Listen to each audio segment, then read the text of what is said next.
Salut les apéroqueurs, salut les apéroqueuses. On a été absent un très long moment, mais devinez quoi? On est de retour.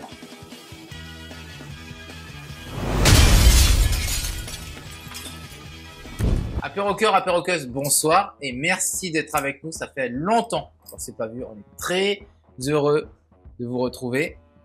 On espère que c'est réciproque. Gaël est toujours derrière la caméra. Et ce soir avec nous, on a une invitée très spéciale. Notre première invitée depuis longtemps, mais aussi très spéciale et chère à mon cœur. C'est Amandine. Hey. Bonsoir Amandine. Comment vas-tu? Elle est un petit peu stressée. On l'est tous un petit peu, ça fait longtemps et excusez-nous. C'est le trac, c'est le stress. Amandine, tu es une artiste. Tu es une personne avec un grand cœur, mais tu es aussi une fighteuse. Ah, ok. Et tout ça, on va le découvrir à travers ce podcast. En fait, ce qui est rigolo, c'est que si on laisse deviner aux gens où est-ce que tu as grandi, ou plutôt où tu as passé une grande partie de ta vie, que tu apprécies et où tu retournes régulièrement, est-ce que tu penses que les gens trouveraient facilement la réponse? Peut-être avec quelques indices sur mes bijoux. Mais sinon, non, c'est un peu dur. C'est pas marqué sur ma tête. Non, c'est pas marqué sur sa tête. Moi, je pense que j'ai quand même le truc qui peut vous donner une très bonne idée, c'est quel est ton plat préféré? Le poisson cru ou les cocos. Ça vous laisse deviner. Je pense que si vous avez la réponse, appelez le numéro qui s'inscrit en dessous. Qu'est-ce que tu fais dans la vie? Parce que tout le monde se pose la question et s'entend dire c'est qui Amandine? Je suis prof de violoncelle. À Nouméa, en Nouvelle-Calédonie? Ouais, au Conservatoire des Arts de Calédonie.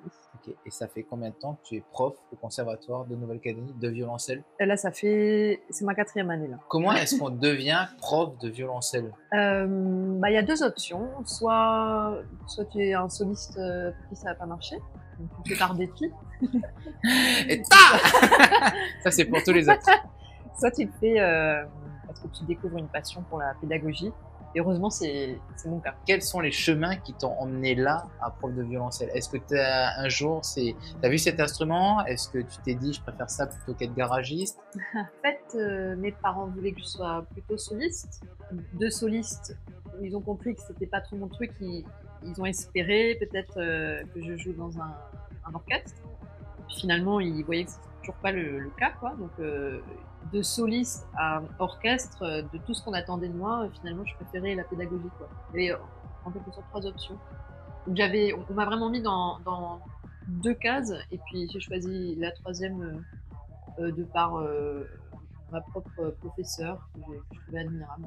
C'est rigolo parce que tu sais, la plupart du temps, les parents trouvent un travail stable, fait quelque chose qui soit vraiment attendu par la société. Et toi, par contre, les tiens, ils t'ont vraiment poussé dans un domaine plutôt artistique. Ils ont accepté que je sois violoncelliste, mais ils voulaient le meilleur, c'est-à-dire soliste. Et pour eux, prof, c'était un peu moins bien, quoi. Donc J'ai dû me battre un peu contre cette idée. Non, mais c'est vrai qu'en général, tu sais, les parents, ils vont toujours essayer de te pousser pour le... À la limite, c'est même pas là, ils t'ont pas poussé dans une bonne direction, c'est toi qu'ils ont poussé directement.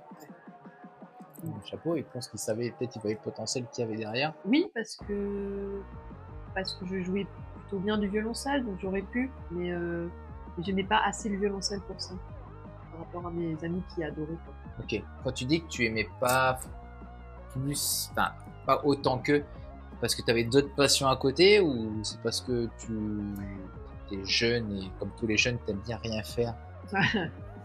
Même maintenant. Tu es jeune, oui, tu es tous jeunes. Hein.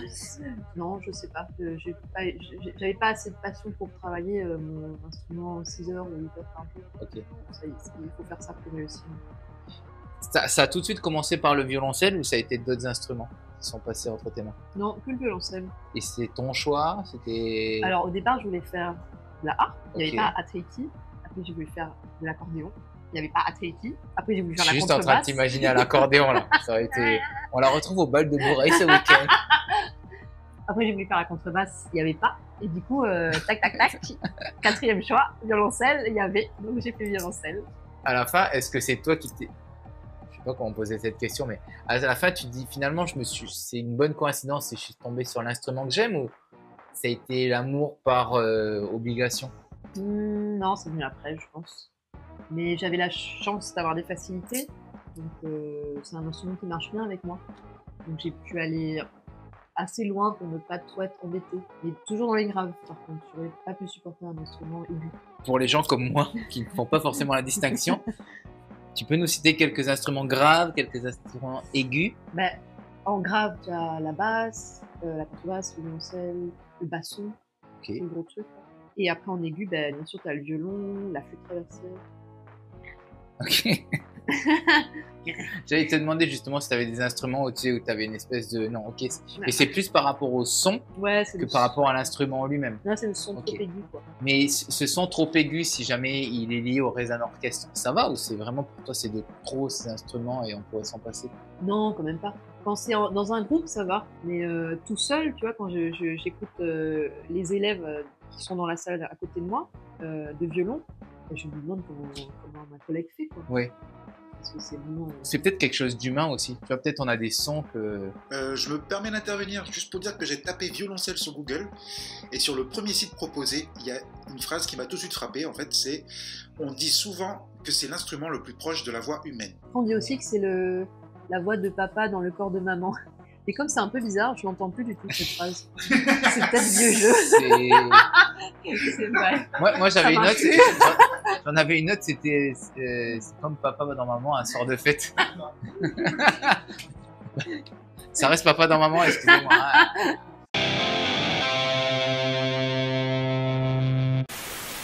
Je m'intéresse plus à la musique plutôt qu'à moi, ma vie sur la... Tu vois ce que je veux dire? Non. Ok. Je me casse. Amandine, quelles sont tes passions? La boxe taille. La boxe taille? Oui. Hein? N'est-ce pas? Qu'elle est pleine de surprises? Quand je vous ai dit qu'elle était pleine de surprises, je ne l'ai pas dit, mais je vous le dis maintenant. La boxe taille, ça fait combien de temps que tu pratiques de la boxe taille? Eh ben, j'ai calculé hier et c'était fin 2015 et on est en 2025. Ok. Mais j'ai super plein de questions. C'est à quel moment tu passes de je joue du violoncelle, j'aime l'art, tournons-nous vers la violence. Et je dis ça en rigolant, honnêtement, hein, parce que c'est pas aussi stéréotypé que ça, mais pourquoi la boxe taille? Mais depuis toute petite, je voulais faire un sport de combat et ma mère me le refusait à chaque fois. Donc, désolée. Les mamans. J'ai attendu d'être diplômée au conservatoire pour me lancer dans la boxe taille. Parce qu'il y a plein de choses qu'on ne peut pas faire quand on est musicien, quoi, quand on passe des concours. Okay. Après, si tu te blesses, on va te dire, bah ouais, mais c'est ta faute un peu, tu savais, quoi. Oui. Bon, pourquoi t'as fait quelque chose avec tes mains et que tu restais Ouais. abîmé? Je voulais faire du patinage, par exemple. Après, quand t'as dit je pouvais pas, j'ai cru que t'allais dire que parce que les autres sports étaient pas disponibles à Tahiti non plus. Bah non, il y avait que la boxe taille à Tahiti. Tant mieux, tu t'es bien adapté à Tahiti. Tu avais trouvé vraiment l'endroit où il y avait ton instrument, ton sport. Et donc la boxe taille depuis combien d'années? Eh ben 10 ans. 10 ans. 10 ans de boxe taille. J'ai attaqué la boxe depuis pas longtemps et c'est une chose que j'ai remarqué chez Amandine et chez d'autres pratiquants, c'est la spécificité des coups. C'est qu'on pense toujours qu'il faut mettre de la puissance, mais quand les gens mettent de la puissance, qu'ils savent où est-ce qu'ils frappent, c'est impressionnant. Ça reste toujours impressionnant parce qu'on a des stéréotypes, on se dit plus c'est gros, plus c'est large, plus ça va taper fort, plus ça va être violent. Et Amandine, elle fait partie de ces... What?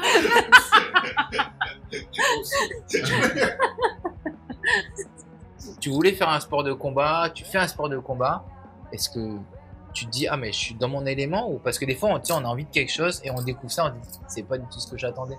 Non, pour toi ça a été dans ton sens? Ouais.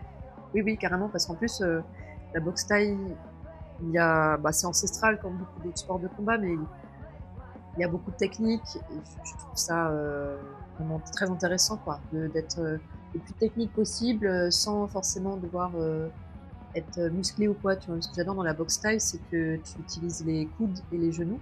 Donc tu n'as pas besoin d'être musclé, tu peux faire super mal en étant gringalé. Voilà. Donc, et puis je trouve ça hyper intelligent en fait. Il n'y a pas tout le monde qui s'est dit attends, il y a une partie hyper dure là que tout le monde a, et on va l'utiliser pour taper, quoi. Ouais, c'est vrai que en fait toi tu cherches à faire mal. Moi je pensais, tu avais commencé avec, il y avait des savoirs ancestrales, je me dis c'est bien, on part profond là. Et ça, tu peux taper avec. Okay. Non mais après il y a tellement plus que ça. C'est vrai qu'après il y a toute la stratégie derrière et c'est pas que de la violence. C'est pour ça, c'est que je trouve ça super intéressant. c'est rigolo parce que les gens vont dire musique classique, on peut avoir des stéréotypes sur ça. Les gens vont dire combat, vont avoir des stéréotypes sur ça. Il y a tellement un spectre tellement plus large, tu sais, dans les deux, qui est intéressant, mais encore faut-il s'y intéresser. Et est-ce que tu trouves, par exemple, des fois des choses que tu as dans la musique, enfin dans le violoncelle, ou dans le fait d'enseigner le violoncelle, et dans la boxe? Oui, parce qu'en plus, j'en parle dans mes cours à mes élèves quand il y a un truc super dur à faire et qu'il faut être très détendu. Je leur dis, ben voilà, la boxe c'est pareil. En fait, on est toujours, on n'est pas crispé comme ça parce que tu peux pas envoyer un coup en étant déjà figé, quoi. Donc, pareil en violoncelle, il faut être détendu pour pouvoir être rapide. Donc, ça marche bien. Et puis, tu trouves ça dans tous les sports. Il suffit que tu trouves une accroche. En fait, il faut être détendu pour faire n'importe quoi comme truc compliqué, quoi. Donc, Par contre, tu fais caca. oui, mais les spécialistes disent que si tu forces, c'est que c'est pas le moment. Ok. Donc, même. Faut que tu attendes que le train arrive. C'est Voilà, vraiment faut vraiment genre. que tu sens que. Voilà. Que Tu ce soit- t'excuses. C'est mon moment. c'est mon moment. Peu importe ce que tu es en train de faire. C'est genre. Ok, il faut que j'y aille. Voilà, vous avez appris quelque chose ce soir. Dans la boxe et dans d'autres pratiques.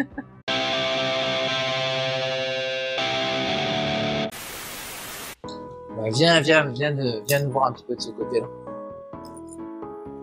Voilà. Amandine, Laure vous a préparé un excellent C'est un petit punch. Ouais, c'est un petit peu. petit punch. Du feu de Dieu, parfait. C'est C'est un pas jour- dosé. C'est un jour où vous cherchez un boulot qui est pire que ça, que Gaël derrière la caméra en train de boire son petit punch. C'est la caméra de bouche, c'est quand je bois. Et merci.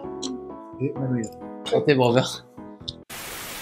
On a vu un concert c'était samedi dernier. Et c'était au conservatoire de Nouméa. Il faut pas que tu dises conservatoire de Nouméa, c'est conservatoire de Calédonie. Pardon, c'est le conservatoire de Nouvelle-Calédonie. Et en fait, c'est vrai que tu nous en avais parlé, on était avec Gaël, on était allé boire un verre et tu nous avais dit... je te reparlais de ce moment quand il y avait des exactions. Il y avait ces couvre-feux, la vente d'alcool était interdite. Et je me suis dit, qu'est-ce qu'on va faire du week-end?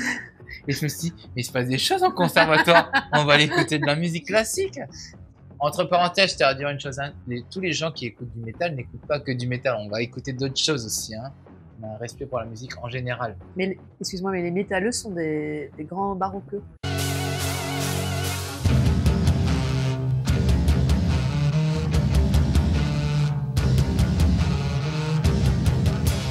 Et donc, on a été au concert du conservatoire où en fait, j'avais trouvé une habitude d'y aller parce que le cinéma c'est bien, Netflix c'est bien, mais il y a d'autres formes d'art comme le théâtre et les concerts, les vrais concerts. Les concerts en bar, super cool. Hein. Les concerts, dans une vraie salle de concert avec des artistes, je dirais qu'on n'a pas l'habitude de voir tous les jours. C'est une expérience. C'est une expérience. Et du coup, on était au bar la dernière fois et je racontais cette histoire de la découverte du conservatoire et leur concert. Je disais, mais vous savez qu'il y a un concert là prochainement Tu parles pas comme ça, c'est super mal. Non, excuse-moi. Vous savez, la prochaine fois, il y a un concert. Il y a un concert, il y a les chœurs. En plus, la thématique, c'est musique de film. Ah oui. Voilà. Et nous, effectivement, qui ne regardons pas les nouvelles parce qu'en plus, d'après ce que j'ai compris, c'est qu'ils en ont parlé aux nouvelles du concert. Ouais. Les endroits où je suis passé, les jours qui ont suivi, il y avait des affichettes partout. Et donc, concert au conservatoire avec les chœurs Amadeus. Il y avait une batterie, il y avait un violoncelle, et il y avait un piano. Il y avait un autre instrument. De la mandoline. La mandoline, mais la mandoline a été de passage. Après, il y avait un autre instrument aussi. Attends, t'as dit quoi? Flûte? Flûte, tuba. voilà. C'était la flûte et tuba. Et c'est vrai qu'en fait, quand tu nous l'as dit, tu nous avais pas indiqué que c'était un blind test et que il fallait deviner des chansons. Et en fait, on est arrivé en se disant, oh bah c'était un concert standard. Et c'était 1h30, hein, cool. donc on n'a pas vu passer. C'était un moment génial. Ils vont refaire d'autres concerts comme ça. Un seul conseil, allez-y, c'est mieux que Netflix. Il y a pas photo. Comment tu intègres la musique au quotidien? Quelle importance a pour toi la musique au quotidien? Tu pratiques la musique, tu partages le savoir de la musique.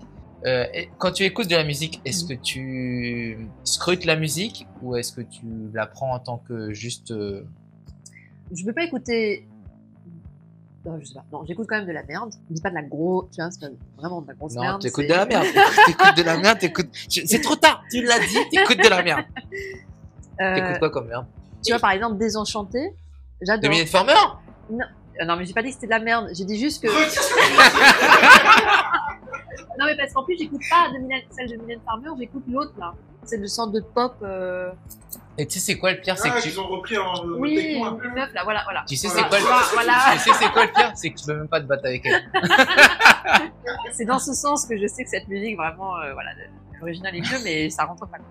Je peux pas écouter une musique qui est trop savante parce que ça va me mobiliser, quoi. J'ai besoin du coup, d'être à fond dedans. Donc, je peux pas tout le temps, quoi. C'est surtout pour la musique classique, en fait. C'est pour ça que j'en écoute quasiment jamais.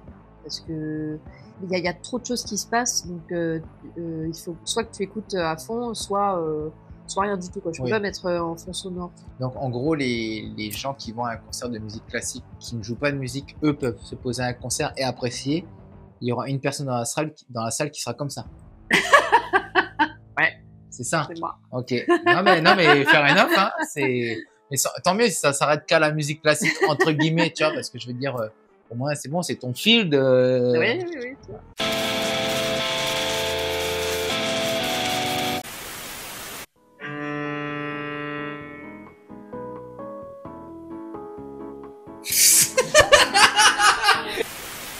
Est-ce que le stéréotype de l'artiste, le musicien, est-ce qu'il est surfait? Non. Ok, c'était même pas le genre de... Tu peux définir un petit peu, je comprends pas ta question. Non. Ok. Bah, en tout cas, je vais parler des musiciens classiques. Parce Ok. que les autres, je sais pas. C'était à eux que je pensais. Ouais. Après, c'est vrai qu'on a toujours nos stéréotypes dans les musiciens, genre ceux qui font du rock, ceux qui font ceci. Ouais. Mais c'est vrai que je pensais Oui. aux classiques à ce moment-là. C'est vrai que je pense qu'on a tous une définition différente d'un stéréotype d'un musicien, parce que c'est vrai que ça peut être rock, classique. De classique, moi personnellement, mon stéréotype, c'est la personne déjà qui a une haute estime de soi, qui met un foulard, même en été. Peut-être qu'il pourrait parler de lui à la troisième personne. Non, là, j'exagère un petit peu. Alors du coup, dans la réalité, quels sont les stéréotypes d'un musicien classique qu'on peut checker? Bah, une haute estime de soi, ça c'est sûr. Une sensibilité que tu vas mettre à toutes les sauces, tu vois, qui va excuser beaucoup de choses. Ah oui, d'accord, ok, ouais, je vois. Non, chérie, je ne peux pas faire la vaisselle ce soir. J'ai écouté Mozart cet après-midi. Ok, ouais. C'était pour ceux qui n'auraient pas compris la sensibilité. Ouais, par exemple, on avait fait un concert, je crois, ma deuxième année, et il y avait un artiste qui était censé faire une mise en scène pour qu'on bouge et tout, parce que c'était un spectacle à destination des enfants. Donc ça devait être vivant, tu vois. Et sauf que les artistes classiques, tu les fais pas bouger comme ça, quoi. Nous, on a fait, non, moi j'ai une chaise, j'ai ma pique, ça bouge pas. En plus, mon archer, il coûte cher, je vais pas le bouger comme ça, il y a le tuba, là, je vais le casser, nanana. Et il s'est retrouvé vraiment désemparé devant cette bande de musiciens classiques qui disaient non à tout parce qu'on n'aime pas les changements, quoi. On nous demandait de nous lever, de jouer debout, de ci, de ça. On avait un gros stop, le pauvre. Il s'est retrouvé un peu, voilà. Est-ce que tu entends souvent des gens qui disent « Ah, mais la musique, c'était mieux avant ». Moi, Je parle pas de musique classique forcément, mais tu sais, dans le temps. Ouais, dans le temps. Bah, moi, je le dis pour le rap, par exemple. Ok. Donc, je l'entends moi-même. Sinon, le reste, on l'entend principalement pour le rap, je crois. Je l'ai jamais entendu pour la musique classique. Bah, après, d'un Du autre coup, côté, quand c'est classique, j'ai envie de te dire peut-être que... Est-ce qu'il y a des gens qui peuvent rentrer dans la musique classique aujourd'hui ou c'est genre ça y est, c'est fermé les portes? Non, c'est ouvert. Ah ouais? Il y a encore des gens qui peuvent rentrer, on peut devenir classique? Bah, comment ça? Oui, il y a des compositeurs et puis il y a des grands solistes qui sont encore contemporains. Du coup, maintenant, les grands noms, ils sont aussi dans les musiques de films et c'est des génies. Et puis, il y a des immenses solistes qui sont connus à l'international. Donc non, ça vit encore. Ok. Tu entends, Kid? Toi aussi, tu peux être dans le classique. Stay in school. It's cool. J'ai pas dit ça. Non, on va pas à l'école. Pratique en école missionnaire. Oui. Super, merci. On a la meilleure prof de l'année. Bah, du coup, pour le rap, parce que c'est vrai que je pensais à ça aussi quand j'ai écrit cette question, c'est que on dit que la musique se dégrade et je voulais te demander, tu trouves que le rap se dégrade? Je peux pas vraiment dire ça en fait parce que comme peux le je dire. je- Tu peux le dire. pas non, mais parce que comme j'écoute pas le rap actuel parce que je ne l'aime pas, tu vois, je peux pas vraiment faire de comparaison. Mais quand ça m'arrive de l'entendre, ben je me dis putain, c'est vraiment, j'aime pas du tout. Et quand j'écoute les rappeurs d'avant que j'aime beaucoup, ben, leurs textes, et je me dis que s'ils avaient vécu à l'ère de Jacques Prévert, tu vois, c'est pas si vieux en plus, ils auraient été poètes, quoi. Bon, maintenant, je trouve pas que les rappeurs actuels connus, que moi je connais en tout cas, ils puissent vraiment être poètes. Donc on est d'accord, c'est qu'on n'est pas là en train de faire un stéréotype sur les rappeurs aujourd'hui, ils sont tous mauvais ou quoi que ce soit, c'est juste que On n'a pas trouvé le rappeur qui nous parlait actuel. Ok. Et ton rap de l'époque, c'était qui alors? Ben, moi, c'est tout Funky Family. J'adore. Gaël approuve derrière.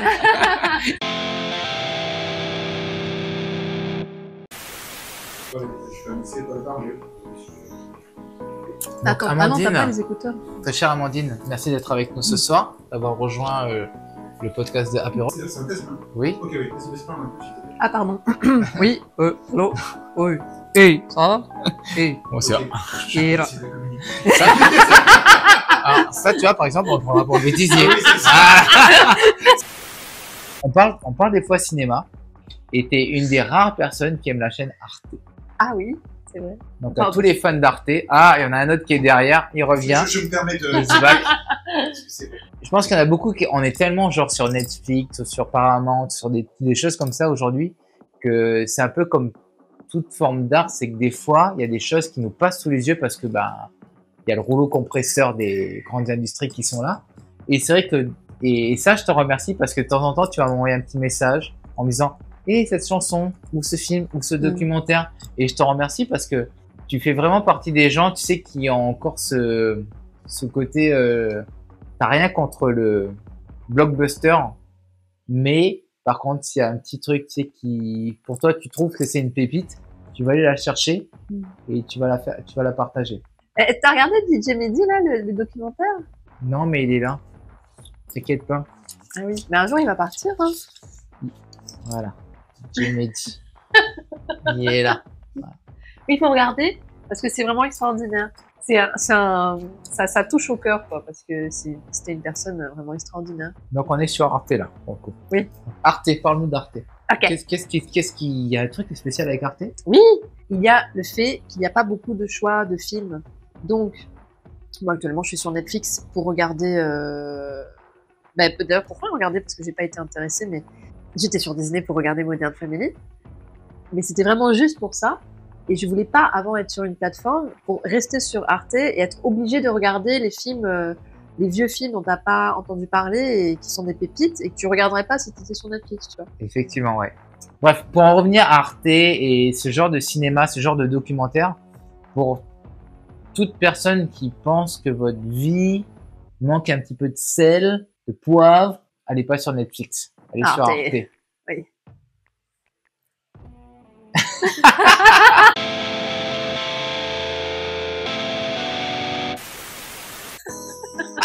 I'm walking away. The trouble's in my way. Jesus Christ. Non, mais c'est vrai que j'avais une question à te poser, mais je sais pas trop comment la formuler. Il y a quelqu'un qui t'a marqué, une professeure. En fait, je me demandais quelle est la qualité à avoir pour, en tant que professeur ou artiste avec cet instrument. Et c'est pour ça, je sais pas s'il faut en parler en tant que, parce que c'est quelqu'un qui t'a marqué et je voulais parler de cette personne, mais je sais pas si du coup c'est une qualité qu'il faut avoir en tant que professeur ou en tant que personne qui pratique l'instrument. Qui pourrait ressortir qui chez toi, cette personne t'a marqué en disant ça c'est quelque chose que je garde d'elle. Tous les professeurs qui m'ont marqué n'étaient pas de grands solistes. Et tous les grands solistes avec qui j'ai eu des cours ne m'ont pas marqué. Donc moi, je suis plus touchée par la pédagogie que par le fait de savoir jouer un instrument et de faire des tournées à l'international. En tout cas, en termes de professeur, je cherche pas à avoir quelqu'un qui joue partout dans le monde. Donc c'est plus le côté humain que Ok. le côté musicien. Même si ma prof jouait très bien. Ça peut aider pour les cours. Ce qui m'a marqué chez ma prof, c'est sa compréhension de la personne qu'elle avait en face d'elle, et s'adapter à chacun. Donc elle m'a comprise, moi, vraiment. En tant que personne et pour pouvoir transmettre ce qu'elle connaissait, s'adapter au mieux. Bah, elle m'avait tellement comprise qu'elle me poussait à arrêter le violoncelle parce que je voulais arrêter, mais je n'osais pas le dire à mes parents. Donc elle me disait, Amandine, parle à tes parents. Tu vois, elle m'a pas rejetée pour ça, quoi. Elle s'est pas dit, bon, bah, tu veux pas faire du violoncelle, bah écoute, va chez Tu quelqu'un sors de d'autre. ma, tu Ouais, sors de voilà. ma crew et tu... Ok. Oui, d'ailleurs, quand je suis arrivée à Paris, j'ai passé une première fois le concours d'entrée au conservatoire régional et je l'ai pas eu parce que je venais de Tahiti. Alors à Tahiti, j'étais la meilleure, mais à Paris, tu viens de Tahiti, t'es la pire, tu vois. Donc bien sûr, je l'ai pas eu, donc je me suis retrouvée sans conservatoire. Donc j'ai fait le tour de tous les conservatoires de Paris et elle, ça a été la seule à voir quelque chose derrière et à me prendre. Il y a tous les autres profs qui ont dit bon bah voilà, elle vient de Tahiti. Ça ne nous intéresse pas, elle joue mal, quoi. Et ben en l'espace d'un an avec elle, j'ai retenté le concours et je l'ai eu à l'unanimité. Donc tous les jurys ont dit ok, on la prend parce que elle a vu quelque chose que les autres ne voyaient pas. Et tu veux dire par là que effectivement, arrivé de Tahiti, t'étais pas prête et t'avais Non, besoin de j'étais passer entre ses mains ou Ben je serais passée dans d'autres mains, je pense que ça aurait pas marché, quoi. Donc c'est le fait de, même à la limite même pas de t'accepter, mais de voir plus loin et juste d'avoir un feeling avec toi et de te dire ok, je Oui, pense que cette fille elle peut aller loin. elle a des capacités. Par exemple, quand j'ai retenté le concours et que je l'ai eu, son mari qui était un violoncelliste très connu, a dit purée, Amandine, elle joue vraiment très bien, quoi. Enfin, elle joue mieux que mes élèves, alors que lui il est prof encore plus haut. Et elle lui a dit ah, toi aussi elle a réussi à te berner parce qu'il s'est dit elle joue bien, elle aime le violoncelle, tu vois. Et elle savait que j'aimais moins ça, mais par contre j'avais bossé, donc elle a dit bah voilà, toi aussi tu t'es fait avoir, quoi. Enfin, elle s'est pas fait avoir, mais elle voyait que les autres.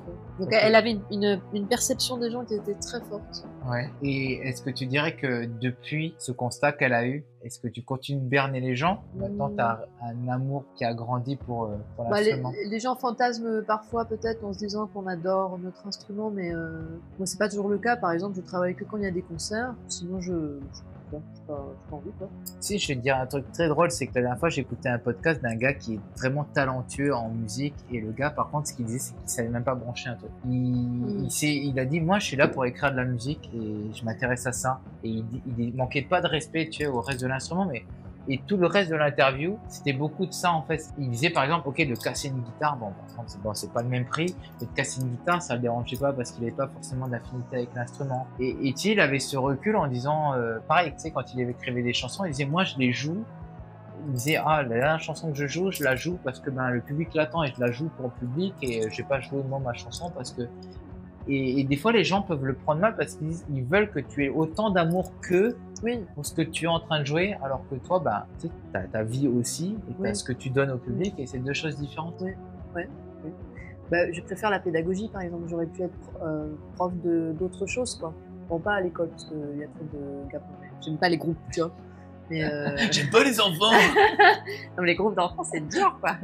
Maintenant, j'aime un peu plus, quand même. Mais j'ai arrêté, et puis après, quand ma prof est morte, eh ben, y a eu plein de gens qui ont fait des hommages, parce qu'elle était très aimée. Et puis quand j'ai vu toute cette famille, eh ben, ça m'a touchée. Je me suis dit que c'était vraiment une grande famille, les musiciens, quoi. Je me suis dit, bah, c'est bête, t'as tout, quoi. T'as tous les diplômes. Donc au lieu de peut-être travailler dans les bars tard le soir, tu vas revenir vers la musique. Et là, à ce moment-là, j'ai vraiment un peu plus. Ça fait film, carrément. Tu t'éloignes de quelque chose et finalement tu reviens, mais pour une très bonne raison.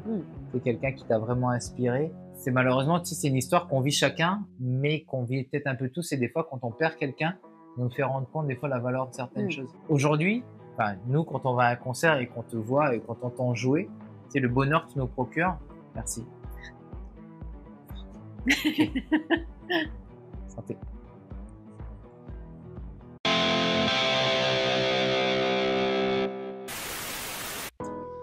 Bonne sieste.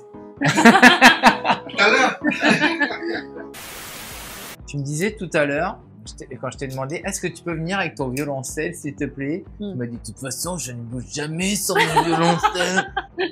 Mais genre, c'était texto. En fait, c'était soit il dort au conservatoire, genre dans une chambre forte, genre Fort Knox, soit il dort avec moi le soir. Et tu m'as dit un truc, c'est si je dois, je disais dans la voiture, si je dois aller au bar, je le prends avec moi au bar. Est-ce que c'est un truc, c'est juste toi ou c'est un commun à tous les artistes qui ont un instrument? Genre par exemple Steven Tyler, il descend avec son harmonica à chaque fois partout ou ça dépend? Non, enfin, non. Déjà, un truc de valeur, tu vas pas le laisser comme ça dans ta voiture, tu vois. Tout à fait. Mais c'est quand même, c'est mastoc, quoi. Ouais. Donc, je veux dire, Oui. si tu dois descendre boire un verre et ne pas jouer, Ouais. tu vas à un rencard, excuse-moi. Non, il y a un peu le truc de si on te vole et que tu n'avais pas ton instrument avec toi, et ben, c'est bête, hein, mais on va un peu se dire, bah ouais, mais mec, tu l'as cherché, quoi. Toutes les annonces sur Internet où quelqu'un dit, voilà, on m'a volé mon instrument dans le train, qui coûte 15 millions d'euros, tu vois. Bah, il y a toujours quelqu'un qui va faire, bah ouais, mais Une garde sur tu t'es toi. endormi, enfin, c'est quoi le délire? C'est pas bien du tout de dire ça forcément, il y a toujours un moment où on l'a pas sous les yeux. Mais il y a ce truc-là chez les musiciens classiques en tout cas, de jamais se séparer de son instrument. Ok. Ça m'a fait tout de suite penser au film genre Full Metal Jacket, tu vois, c'était genre, tu viens avec ton flingue, tu dors avec ton flingue, tu remontes ton flingue, tout ça, machin. T'as l'air moins perturbé que le gars quand même, mais c'était quand même assez drôle, tu sais, genre, quand je t'ai demandé, tu peux venir avec ton violoncelle? Ok, non, mais ça tombe bien parce qu'il est avec moi. Ouais, tu m'as dit, comme ça, il reste dans ta voiture et je suis fou. Mais enfin. Dans son parking, hein, sécurisé, mais il n'est même pas dans le parking, il reste, il descend avec moi.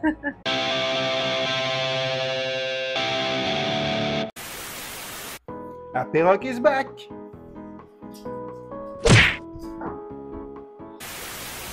On a parlé de violoncelle, on a parlé de musique classique. Est-ce que tu as des artistes, est-ce que tu as des groupes, ou est-ce qu'il y a des films qui pourraient justement à des gens non avertis par cet instrument leur dire ah tiens dis donc j'allais checker ça. Un film sur un violoncelle? Mais je sais pas, il y avait bien le pianiste. Oui, Ta-da-ta-da. Oui, mais Non. t'as vu comment il termine, le pauvre. C'est dramatique. Ben, j'ai une adolescente qui s'est inscrite chez moi parce qu'elle avait vu la série Mercredi. Ok. Et Donc déjà, je trouve ça cool. Elle aurait jamais choisi violoncelle, sinon elle connaissait pas mercredi du tout. joue de l'instrument dans la Ouais. série. Ah nice. Elle joue du violoncelle. C'est vrai, Ouais. c'est vrai.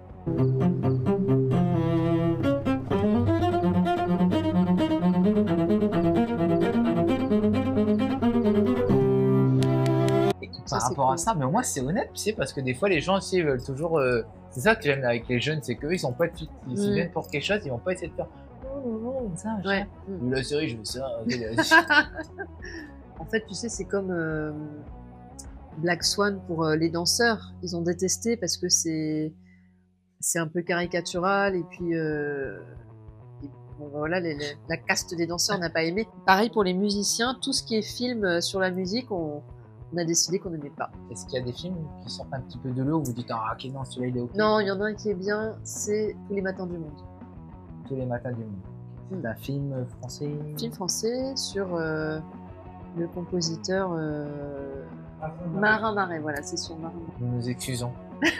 nous Très, très beau film. flageller pas. Et c'est avec le fils de. Donc, et il y a Depardieu et il y a son fils Ok. qui joue et qui jouait très très très très bien. C'est vraiment poignant.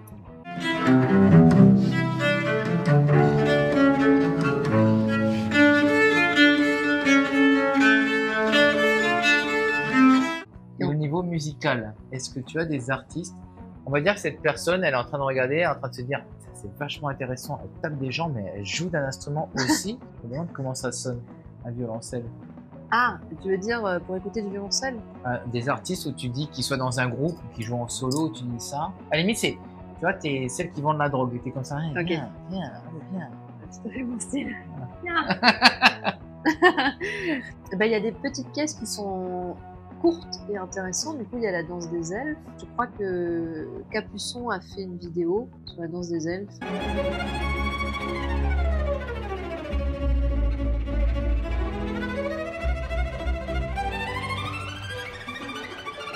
Il y a le vol du bourdon qui est assez impressionnant aussi.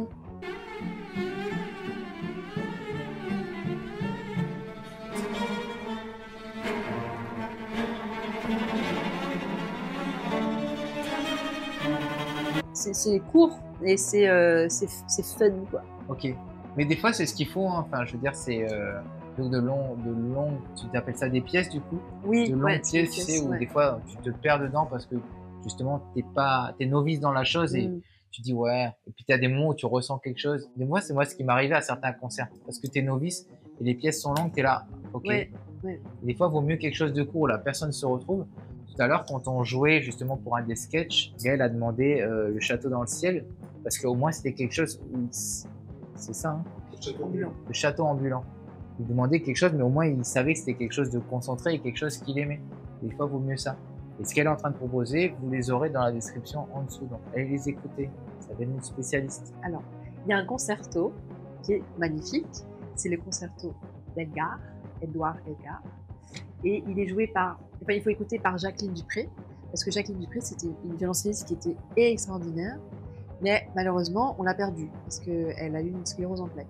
Et il est dit que quand elle a joué, quand elle a enregistré ce concerto, elle savait un peu elle savait déjà qu'elle avait cette maladie.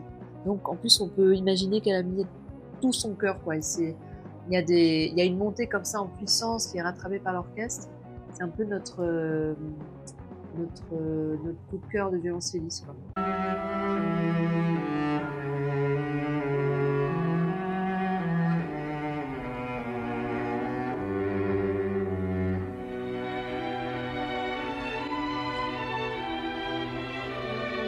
Et sinon, il y a un concerto de Shostakovich qui est super. Ça commence, donc c'est là qu'on voit que les artistes, ils peuvent aussi, enfin les musiciens, avec des notes, peuvent, tu vois, donner un message. Sans par parole. Exemple, ouais, voilà, sans parole. Et alors, je vais pas trop m'avancer parce que je me souviens plus de mes cours, mais ils voulaient dénoncer le régime URSS. Ok. Voilà, et, et alors, le tout début, ça commence, l'orchestre il fait, non, c'est le violoncelle. Le violoncelle il fait.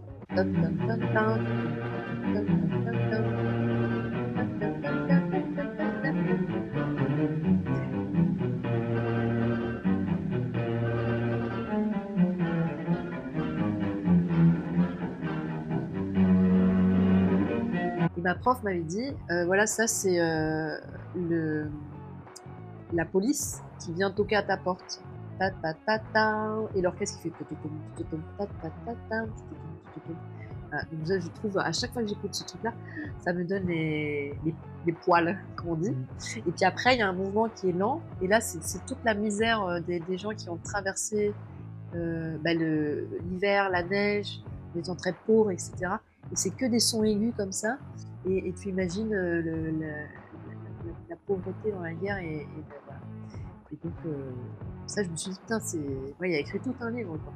C'est exactement ça, c'est que en fait, quand t'as que la musique, c'est un livre mais dans l'autre sens. C'est que tu lis un livre et tu t'imagines ce qui est en train de se passer, et t'écoutes de la musique et là tu imagines ce qui est en train de se passer aussi. Et puis eux voulaient dénoncer, mais comme ils n'avaient que la musique, en fait, ils le faisaient de manière voilà, subtile, quoi. Fun. Enfin, je veux dire, c'est pas fun pour eux, mais je veux dire, c'est. Ouais, Il y a tellement. hein. À travers l'art, tu trouves toujours une manière. C'est même des fois détourné, des fois il faut décoder un petit peu, mais à un moment il faut que ça s'exprime. C'est ça qui est magnifique. Ouais.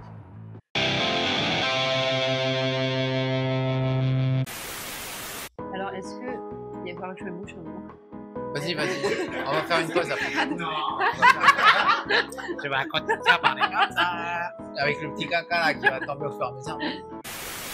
Du coup, on t'a découvert au conservatoire pendant les concerts. Et t'as conscience de la salle qui est là quand tu joues pendant le concert, ou pour toi c'est vraiment t'es dans ton monde et tu fais ton truc? On a encore plus conscience quand on salue, parce que du coup on regarde.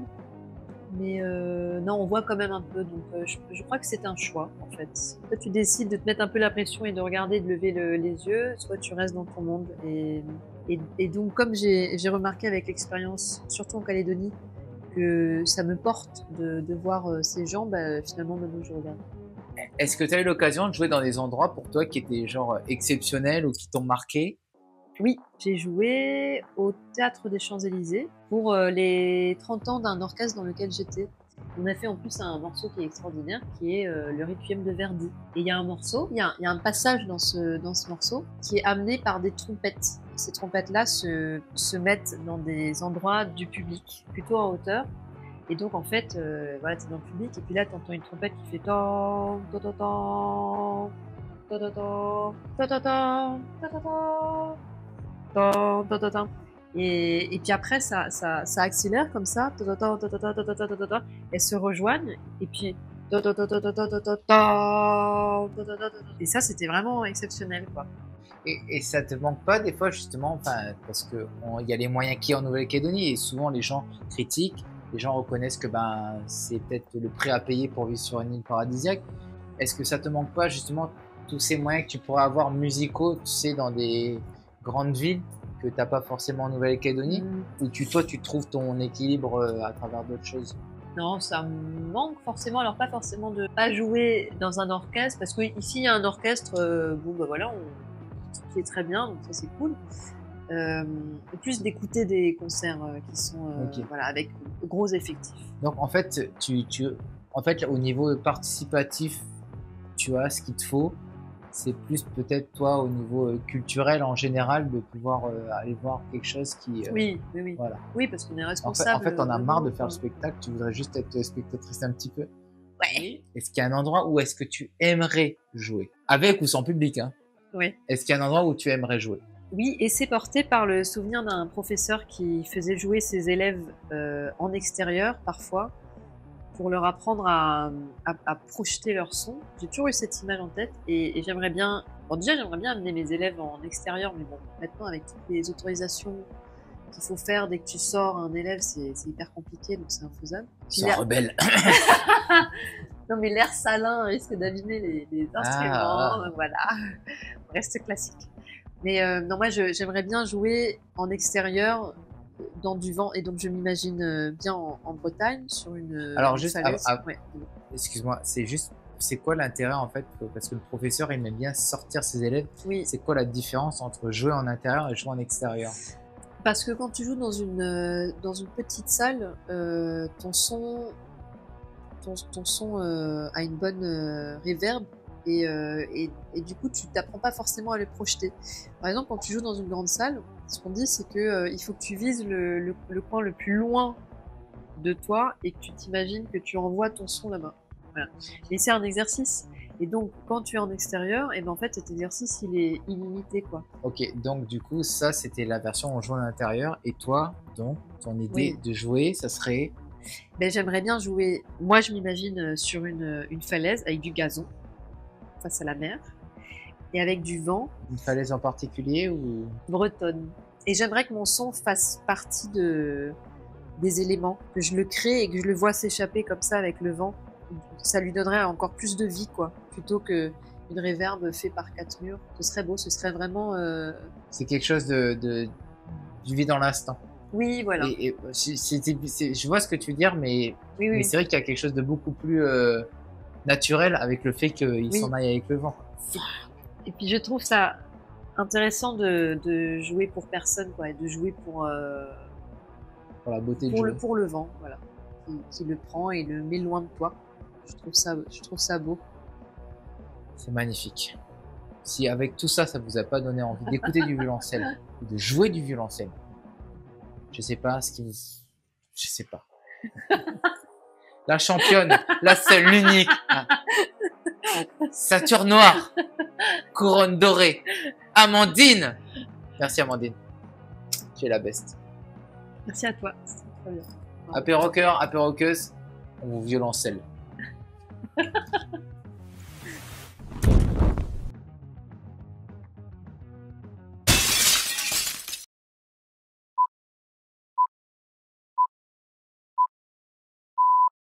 Apéroqueur, apéroqueuse. Nous avons été absents un très long moment. Mais soyez rassurés. Nous sommes de retour.